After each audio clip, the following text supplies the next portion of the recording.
स्वामी साईनाथाय श्रीक्षेत्रवासाय मामकाभीष्टदाय महितमङ्गलम्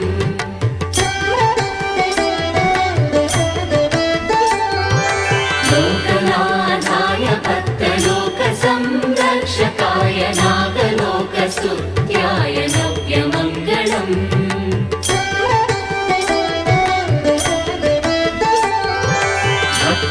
भक्तवृन्दवन्दिताय ब्रह्मस्वरूपाय मुक्तिमार्गबोधकाय पूज्यमङ्गलम्